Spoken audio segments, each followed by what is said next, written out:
College में पढ़िया लड़का मन के अलग अलग जज्बात ला सलाम करेला पढ़ी।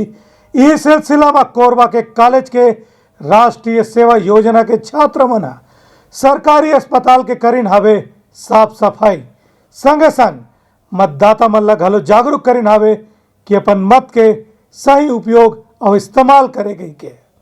देखो हमार खास रिपोर्ट। कोरबा के सरकारी कॉलेज में पढ़िया विद्यार्थी मन राष्ट्रीय सेवा योजना के तहत स्वच्छता अभियान के कार्यक्रम में भाग लीन और जिला अस्पताल में पहुंच के वहां साफ सफाई के काम ला पूरा करीन। एबेरा में एनएसएस के कैडेट मन लोगन मन से अपील करीन कि मन विधानसभा चुनाव में 100% मतदान के अपन अधिकार के प्रयोग करें और लोकतंत्र ला मजबूत बनाए में अपन योगदान घलो करें।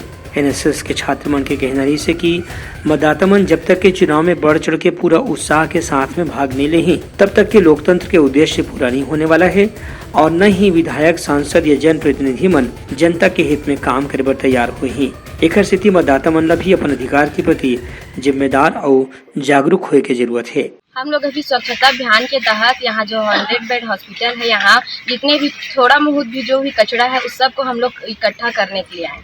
हम लोग जितना भी छोटा छोटा सामान है, कचरा है, उसको अगर उठाएंगे और जो लोग हैं जो राशि खा के कुछ भी अपना छोटे छोटे रैपर को फेंकते हैं, उस छोटे छोटे चीज़ से ही हम लोग बड़ा कदम उठा सकते हैं। इसलिए हमें जो छोटे छोटे पॉलीथीन या रैपर है, कचरा है, उसको पहले कलेक्ट करना है, उसके बाद फिर हम बड़े स्तर पर जाएं। Bureau report, Uttarakhand news.